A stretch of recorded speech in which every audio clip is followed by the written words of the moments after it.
Le village de Bouddha, niché au cœur des collines verdoyantes du Cameroun, était un endroit paisible en apparence. Les maisons en terre cuite, entourées de champs de maïs et de bananiers, semblaient sortir d'une peinture. Les enfants jouaient dans les ruelles poussiéreuses, et les femmes préparaient le repas du soir sur des feux de bois. Mais sous cette façade idyllique se cachait un secret sombre, un secret que les anciens chuchotaient à voix basse, de peur d'attirer l'attention des maîtres de l'ombre. La secte des maîtres de l'ombre existait depuis des générations. Personne ne savait exactement quand elle avait été fondée, ni par qui, mais tout le monde connaissait ses légendes.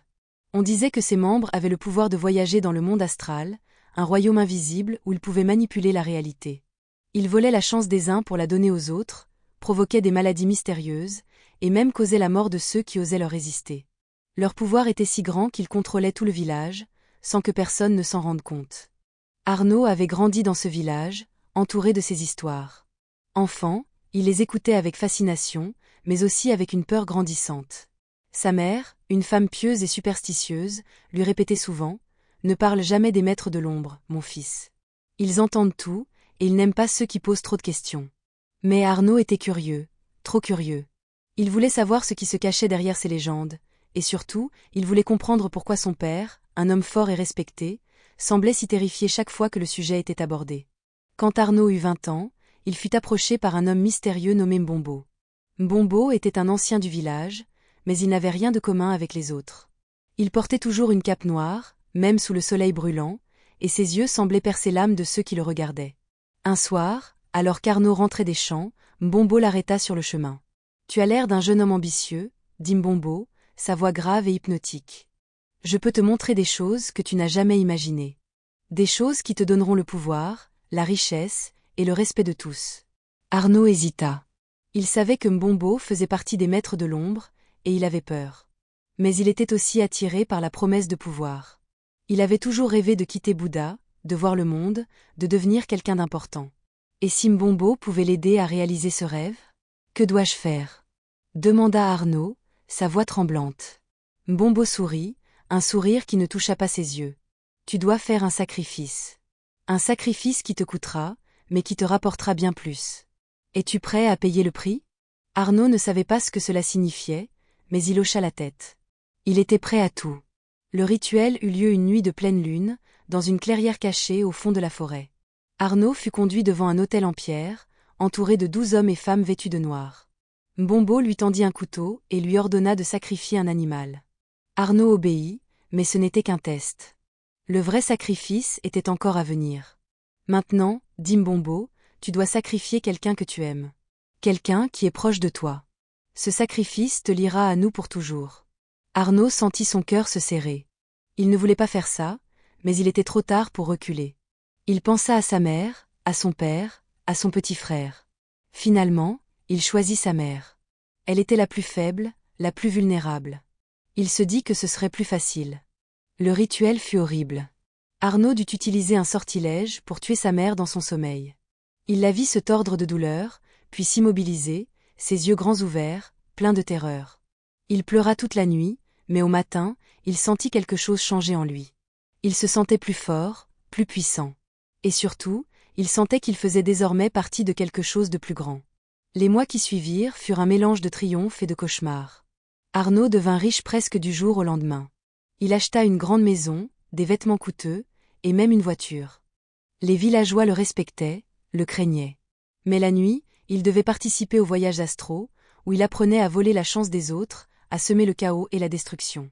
Chaque fois qu'il revenait dans son corps, il se sentait un peu plus vide, un peu plus coupable. Mais il ne pouvait pas s'arrêter. Il avait goûté au pouvoir, et il en voulait plus. Même quand il dut sacrifier son père, puis son petit frère, il continua.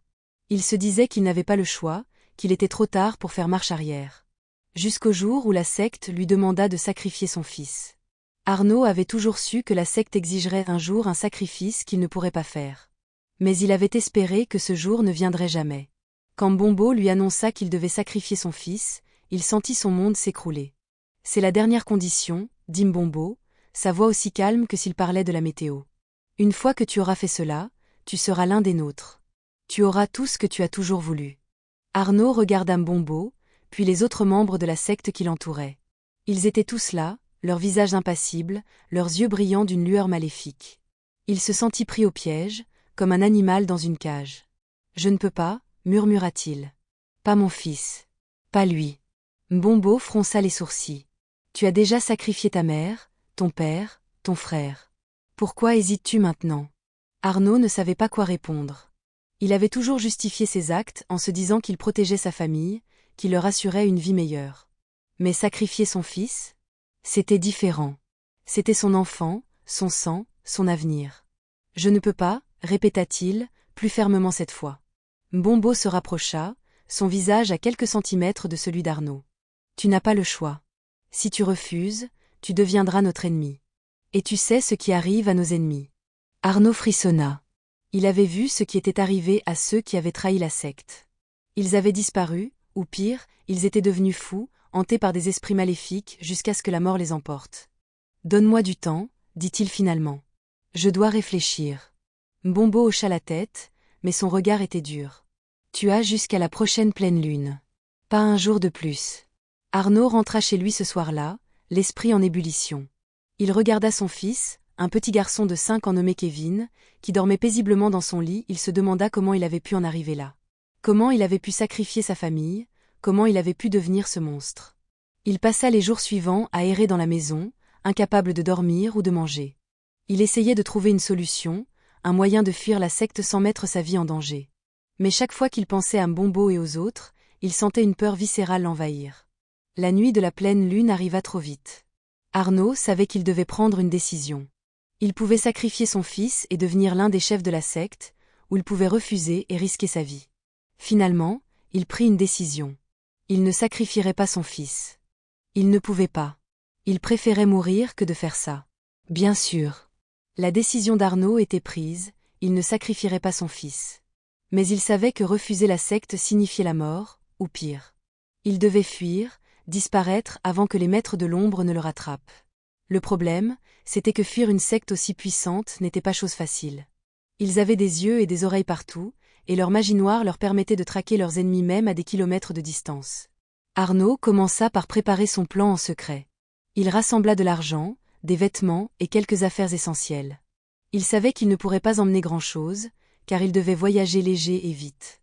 Il pensa à partir dans la grande ville, Yaoundé, où il pourrait se fondre dans la foule. Mais il doutait que cela suffise à le protéger.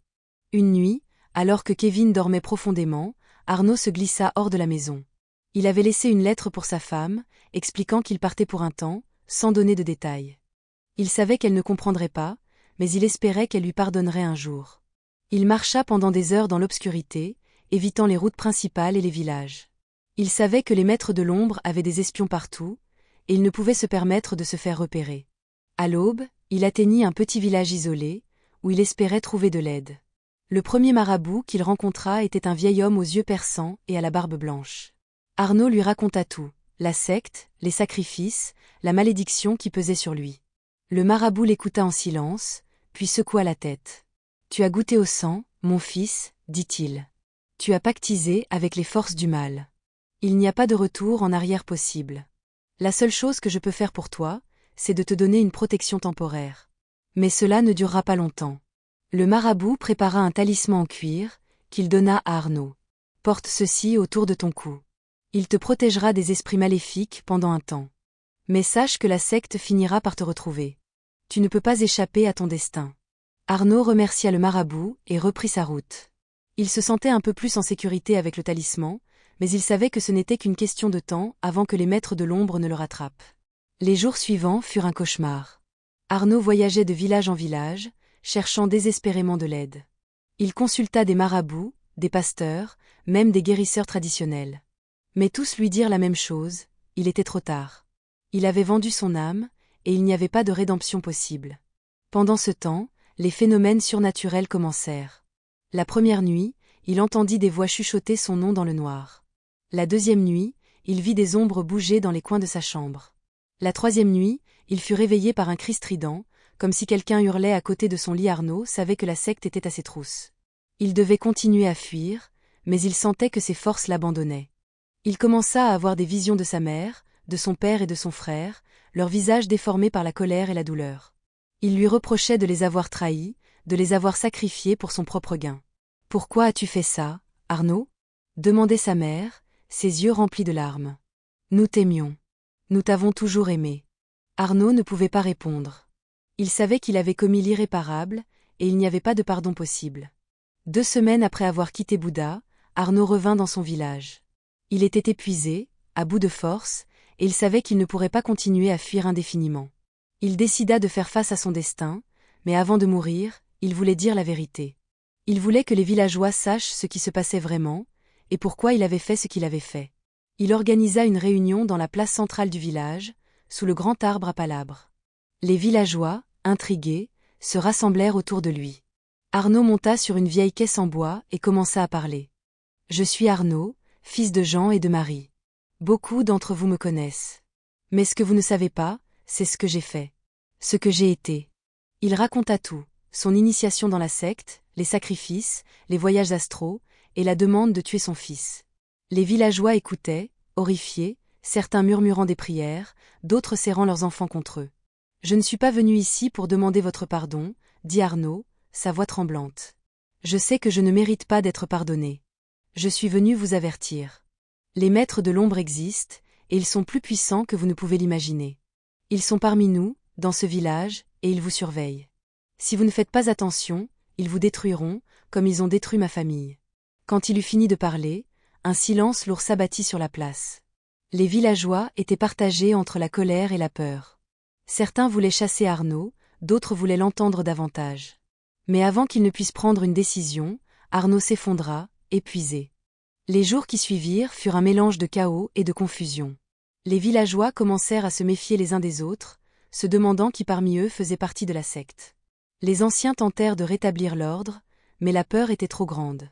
Pendant ce temps, Arnaud était devenu une coquille vide. Les phénomènes surnaturels s'intensifièrent, et il commença à perdre la raison. Il voyait des esprits partout, entendait des voix qui lui ordonnaient de se repentir, de se punir. Il savait que la fin était proche. 1 mois après son aveu, Arnaud fut retrouvé mort dans sa maison. Son corps était recroquevillé dans un coin, ses yeux grands ouverts, remplis de terreur.